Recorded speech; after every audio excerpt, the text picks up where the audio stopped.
चलो आगे चलते हैं। Let's come to the next slide. Defences की अगर हम बात करते हैं, defences against the defendant.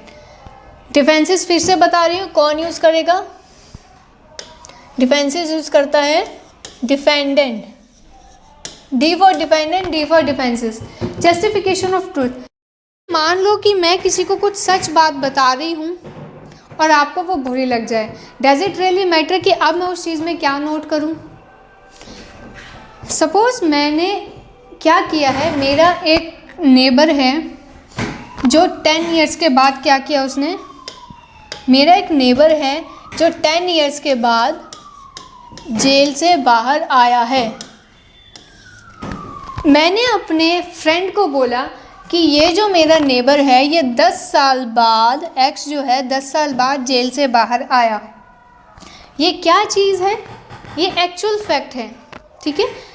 Now if you are minding it that it's your problem, but यहाँ पे मैं कुछ झूठ नहीं बोल रही हूँ, मैं क्या चीज़ रिप्रेजेंट कर रही हूँ, I am just telling the truth. मैं ट्रुथ बता रही हूँ अपने फ्रेंड्स को कि एक जो लड़का है जो मेरे नेबर में रहता है, बट मेक श्योर मैं उन चीज़ों को जानबूझ के सरकास्टिकली बात बढ़ा के ना बता रही हूँ, मतलब नॉर्मल फैक्ट बता रही हूँ।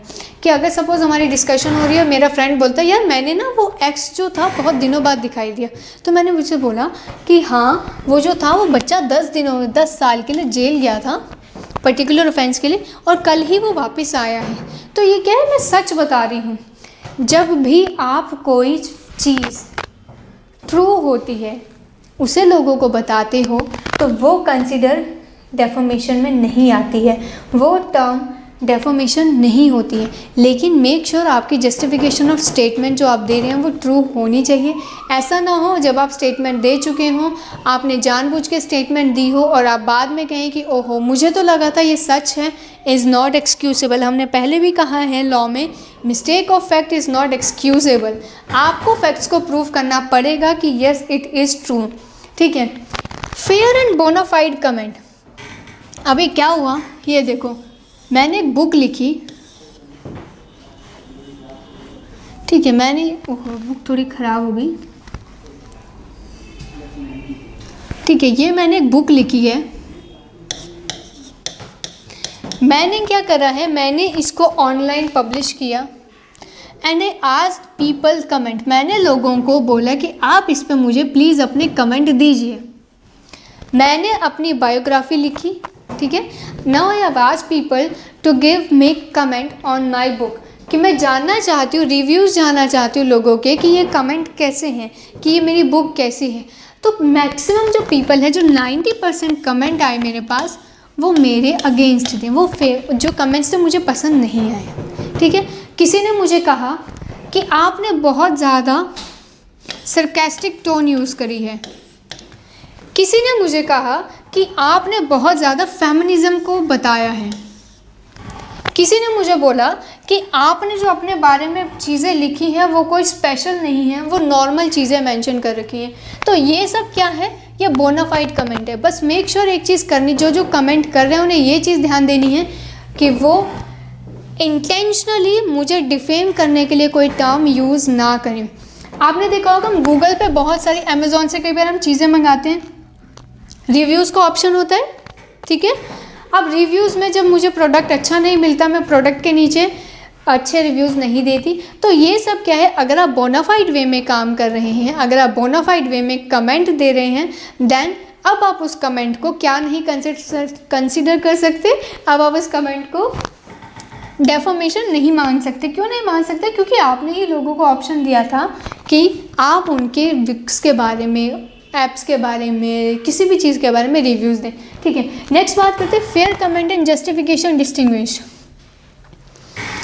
जब भी आप किसी के ऊपर फेयर कमेंट कर रहे हैं, ठीक है, जब भी मैं कोई फेयर कमेंट दे रही हूँ तब मैं उसको क्या बोलूँगी, मैं उस चीज़ को गलत कंसिडर नहीं करूँगी, मैं उस चीज़ को डेफेमेशन काउंट नहीं करूँगी। फॉर एन एग्जाम्पल, ये एक जज साहब बैठे हैं यहाँ पे, ठीक है, और ये एक एक्यूज्ड है, कटघरे में खड़ा हुआ है, होता है ना, जेल में देखा होगा आपने, कोर्ट में एक्यूज खड़ा होता है। ये बहुत ही बदतमीज़ है, बहुत बातें करते हैं, बहुत डिस्टर्ब करते हैं। ये हमारे लॉयर्स हैं, ठीक है, अब जज ने इनको क्या कमेंट पास किया, तुम बहुत बोलते हो, चुप हो जाओ, अपना प्रोफेशन हमें मत दिखाओ यहाँ पे। ठीक है, या उन्होंने बोल दिया जज ने कि मुझे पता है कि तुम कितने बड़े चोर हो। ठीक है, he was continuously annoying the जज, तो जज ने इन्हें जवाब दे दिया I know you very well, कि तुम कितने बड़े चोर हो। केस खत्म हुआ। केस के बाद ये जनाब चले गए दूसरे कोर्ट में। कहाँ चले गए? दूसरे कोर्ट में। दूसरे कोर्ट में जाके कहते हैं कि जज ने मेरे ऊपर गलत टर्म पास करी है। जज ने बोला कि मैंने कोई टर्म गलत नहीं पास करी, मैंने जो कमेंट दिया है वो फेयर ही दिया है। वो एक्चुअल में क्या है? वो एक्चुअल में ही थीफ है। फेयर कमेंट, जब भी आप कोई कमेंट दे रहे हैं किसी चीज़ पर, वो फेयर होना चाहिए, जस्टिफाइड होना चाहिए, अनरीजनेबल ना हो। इसी जगह पे अगर जज यहाँ पे ये कमेंट करता कि मुझे पता है तुम कितने बड़े रेपिस्ट हो,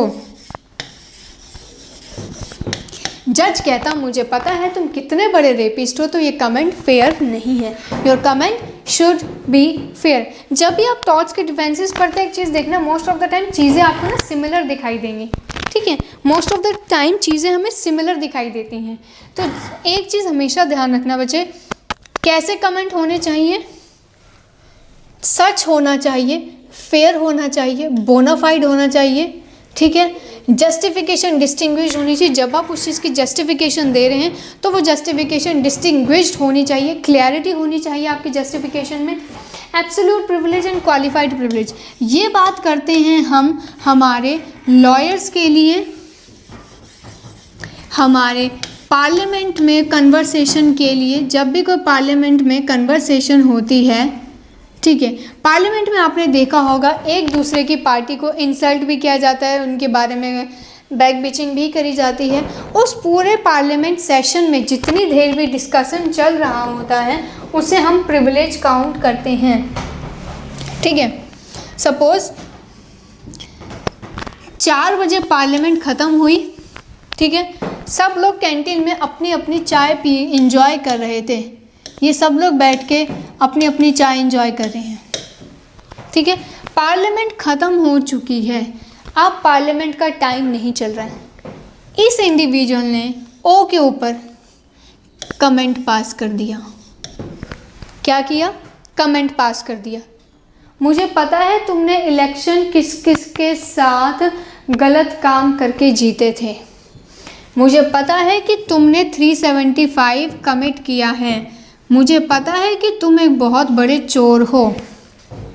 ठीक है, अब क्वेश्चन ये उठता है कि क्या यहाँ पे इस इंडिविजुअल को कोई प्रिविलेज मिलेगी?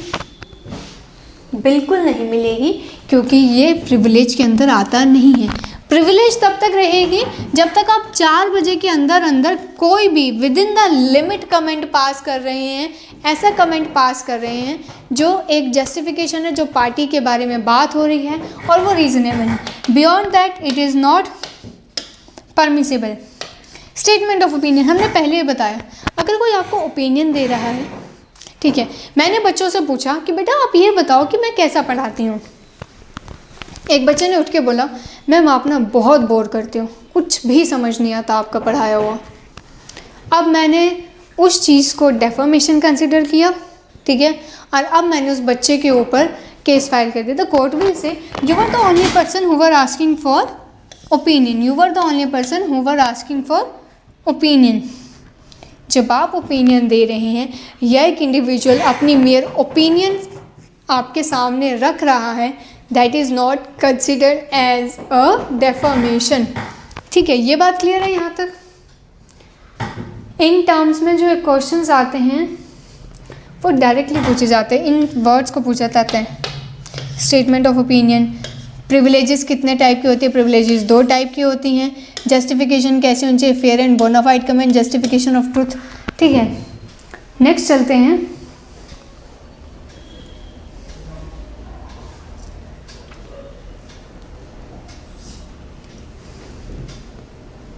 जस्टिफिकेशन ऑफ ट्रूथ क्या लिखा है? Truth is an absolute defence if the statement made is authentic then it does not constitute. अगर ऑथेंटिक जो है स्टेटमेंट है, अगर स्टेटमेंट कैसी ऑथेंटिक है then it does not constitute defamation. The burden of proof, sorry यहाँ पे B missing हो गया है, the burden of proof is on the defendant who is claiming the defence. अब बर्डन किस पे चला जाएगा, डिफेंडेंट पे चला जाएगा जो क्लेम डिफेंस मांग रहा है, जो कंपनसेशन मांग रहा है। For instance X makes a statement in an interview about Y indulging in gambling and Y files a suit against him. If X is able to justify or prove it, Y claim will be diminished.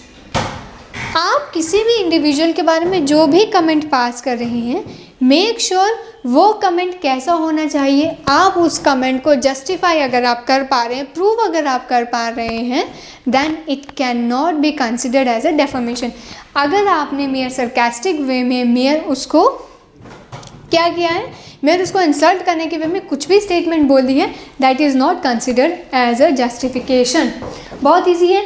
Case का नाम हम ज़रूर यहाँ पे याद कर सकते हैं। केस का नाम है Radhe Shyam Tiwari versus Eknath. The defendant was unable to prove the fact published by him and therefore was held for liable for defamation. आप जो भी स्टेटमेंट पब्लिश करते हैं, डेफामेटरी हो कैसी भी हो, you need to prove this. अगर आप उस चीज़ को प्रूव कर पाते हैं then you are free from your liability, otherwise you have to pay compensation.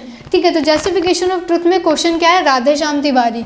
Radhe Shyam Tiwari तो हमने एक मूवी भी आई थी, उसमें भी हमने नाम सुना था राधे श्याम तिवारी, राइट। परेश रावल सर की मूवी थी जिसमें उनके ऊपर बहुत सारे इल्ज़ाम लगते हैं कि उनका किसी के साथ अफेयर है, उनके बहुत सारे बच्चे हैं। तो बस ये समझ लो ये वही वाले राधे श्याम तिवारी हैं जिनके बारे में बार बार क्या हो रहा था, क्वेश्चन अराइज हो रहे। तो उन्होंने क्या करा, जितने भी लोग थे, आपने देखा था मूवी में भी सेम चीज़ हुई थी। राधे श्याम तिवारी के अगेंस्ट कोई कहता था उनकी गर्लफ्रेंड है, कोई कहता था उनकी बेटियां हैं, कोई कहता था उनके बच्चे हैं, और कोई कहता था उनका बेटा भी है। तो ये सब जस्टिफिकेशन जब कोई मूवी में प्रूव नहीं कर पाए तो क्या हुआ, राधे श्याम तिवारी को कंपनसेशन मिल गया था। ठीक है, चलो आगे चलते हैं।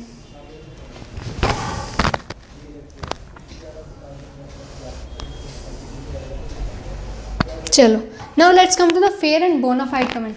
Nothing is defamatory which is fair. ठीक है, nothing is defamatory which is a fair comment in the matter of public interest. जब भी बच्चे आप कोई ऐसा टर्म यूज़ करते हैं जो किस लिए, पब्लिक इंटरेस्ट के लिए हैं, अगर आप कोई भी ऐसी टर्म देते हैं या स्टेटमेंट देते हैं that is for public interest and the defendant can avail this defence when he has merely made a fair comment in a matter of public interest. This defence is based on public policy. ठीक है, कोई movie आई है, ठीक है, कोई movie आई, उसके बारे में काफ़ी लोगों ने कैसे रिव्यूज़ दिए, नेगेटिव रिव्यूज़ दिए। जो मूवीज़ का क्या होता है, जो मूवीज़ का BCCI होता है, क्या होता है, just a second, something happen.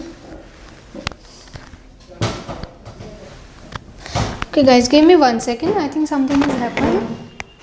Okay, ठीक है, सॉरी फॉर दैट। ठीक है, क्या होता है, जब भी कोई मूवीज़ आती हैं, अगर उस मूवी के ऊपर कोई भी जब कमेंट आ रहा है, जो मूवीज़ का वो जो है BCCI, ये क्या है, अब मैं कुछ गलत नाम ले रही हूँ, राइट, जो मूवीज़ की ऑर्गेनाइजेशन है, अगर वो कोई कमेंट पास करती है, वो कहती हैं कि ये जो है मूवी गलत है, ये लोगों के वेलफेयर के लिए नहीं है, ये लोगों के एक माइंड में गलत इमेज बनाएंगी। ठीक है, तो वो जो कमेंट होगा उस कमेटी का वो कैसा कमेंट माना जाएगा, फेयर कमेंट माना जाएगा, और उस कमेंट को ये कंसिडर किया जाएगा कि ठीक है, हम उस कमेंट्स की वजह से इस मूवी को बाइकआउट करते हैं, हम इस मूवी को आगे पब्लिश नहीं करने देंगे। That comment was fair. किस लिए था, पब्लिक पॉलिसी के लिए था। ठीक है, the plea of fair comment is available only in respect of both facts and opinion. जब भी आप कोई बात बोल रहे हैं, कोई फैक्ट दे रहे हैं या ओपिनियन दे रहे हैं, अगर वो कैसा है, फैक्ट है, एक्चुअल है, रियल है, ठीक है, तभी क्या है, प्ली ऑफ फेयर कमेंट। अगर आप कोई ओपिनियन दे रहे हैं और वो सही है, तभी वो क्या कंसिडर किया जाएगा, तभी वो डिफेंस कंसिडर किया जाएगा। It is not necessary to prove the truth of the comment. आपको ट्रूथ प्रूव करने की ज़रूरत नहीं है, आपको बस उसका रीज़न बताना है। When the justification is pleaded in respect of matters of opinion, the defendant must not prove only that they honestly held the views expressed, but also they were accurate. दो चीज़ें प्रूव करनी है. क्या है? पहली चीज़ कि आपने वो टर्म ऑनेस्टली बोली है, दिल से बोली है, आपने सरकास्टिक या फ़ायदे में नहीं बोली. दूसरी चीज़ वो सही है. जब भी आप कोई कमेंट या जस्टिफिकेशन दे रहे हैं, मैंने बोला मैंने बुक लिखी है, मुझे उसके बारे में कमेंट करिए, 90% नेगेटिव रिव्यू आए, मैंने लोगों से नाराज़गी दिखाई, तो मैंने बाद में कोर्ट ने मुझे कहा कि देखिए वो जो कमेंट थे ऑनेस्ट कमेंट थे, ठीक है. दूसरा क्या था? एक्यूरेट थे. Now you can not claim compensation. ठीक है, ईजी है. आगे चलते हैं. इन पे ऐसे कोई क्वेश्चन भी नहीं निकल के आते.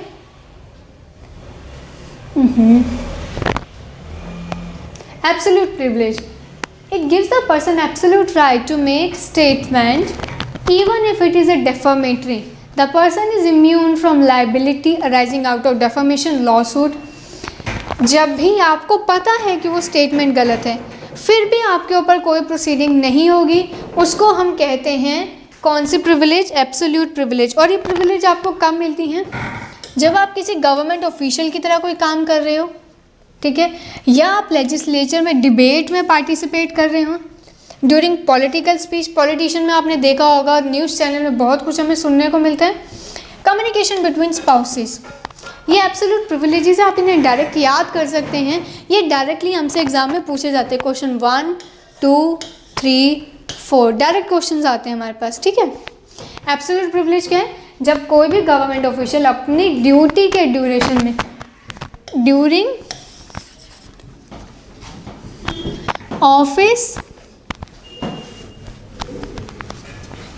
टाइम, अपनी ड्यूटी के अंदर रह के जो भी कमेंट पास किए जा रहे हैं, that will be considered as a absolute privilege. By legislature, जब डिबेट हो रही है उसमें कोई इशू नहीं है, पॉलिटिशियन स्पीच में कोई इशू नहीं है, बिटवीन स्पाउसेस में कोई इशू नहीं है. इस टाइम पे जो भी कन्वर्सेशन है वो प्रिविलेज है, आप कुछ भी बोल सकते हैं. नेक्स्ट चलते हैं. एग्जाम्पल की अगर हम बात करते हैं, for example x is a member of parliament and he gives a speech in the parliamentary proceeding which defames while here X is protected by absolute privilege. Parliament की प्रोसीडिंग थी, मैंने आपको बताया था 4 बजे से पहले जो भी बोलना है बोल दो. 4 बजे जैसे पार्लियामेंट खत्म होगी, अब तुम जो भी कमेंट पास करोगे वो क्या होगा? वो डेफामेटरी होगा. पार्लियामेंट्री स्पीच कंसिडरेबल है. क्वेश्चन है, केस है हमारे पास TJ पोनेन वर्सेस वर्जिस.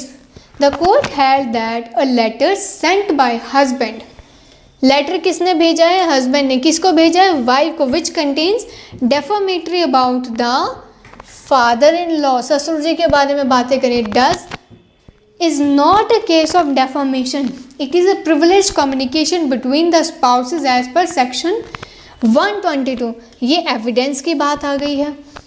ठीक है, इन्होंने बोला है कि हस्बैंड एंड वाइफ अगर अपने पेरेंट्स के बारे में किसी को कुछ चीज़ें बोल रहे हैं, आप आपस में जो 2 स्पाउसेस थे, एक हस्बैंड ने अपनी वाइफ को उसके फादर के बारे में जो चीज़ें बोली वो डेफामेटरी नहीं थी, क्योंकि हस्बैंड एंड वाइफ को हम हमेशा लॉ में एक यूनिट काउंट करते हैं. यहाँ पे हस्बैंड और यहाँ पे वाइफ. तो इस कम्युनिकेशन के अंदर अंदर जो भी बातचीत हो रही है that is not defamation.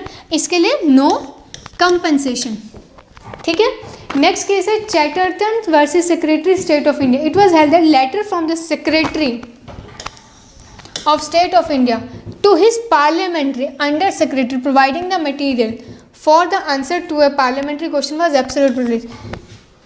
Official work के ड्यूरेशन में आप जो भी अपने ऑफिसर से लेटर्स के थ्रू लिखवाते हैं, मंगवाते हैं, that is under the privilege. Next आता है क्वालिफाइड प्रिविलेज. कहाँ कहाँ यूज़ हो रही है? जॉब एप्लीकेंट है, answering the police inquiries, fair criticism एक बुक का या आप अब किसी भी फिल्म का कर रहे हैं, communication between parents and teacher. Parents के थ्रू जो इंसल्ट हो रही है उन्हें पेरेंट्स को पूरी प्रिविलेज है. टीचर जितना मर्जी डांट दे कोई बात नहीं, लेकिन अगर वो मिल के डांट रहे हैं, सुन लो, केस मत करने जाना. क्यों नहीं जा सकते? उनके पास प्रिविलेज है. ठीक है. नेक्स्ट बात करते हैं communication between employer and employee. मैंने प्रोजेक्ट ना गलत कर दिया, मेरे एम्प्लॉयर ने मुझे डांट दिया, क्या है? कंसिडरेबल। डेफामेटरी नहीं है। क्यों नहीं है? प्रिविलेज है। Communication between traded and credit agencies and all relation that are predicted by qualified privilege. कभी कभी आप वर्कलोड के बीच में कुछ भी जो वर्ड्स यूज़ करते हैं कि तुमने डिले कर दिया, तुमने ऐसा काम कर दिया, तुमने ये कर दिया, that are all considered as a privileges. इसमें क्वेश्चन जो आते हैं बेटा डायरेक्ट आते हैं, इन वर्ड्स को पूछा जाता है और कुछ नहीं है। ये आपको स्लाइड में, आपको PDF में अवेलेबल होंगे, ठीक है। तो इन्हें जैसे हमें वर्ड्स को पढ़ना है। तो यहाँ तक तो हो गया बेटा हमारा डेफामेशन। अब नेक्स्ट हमारे पास जो टॉपिक बचते हैं वो हमारे 3 टॉपिक बचते हैं। कौन से हैं वो 3 टॉपिक बेटा टॉर्ट्स में हमारे एग्जाम के लिए?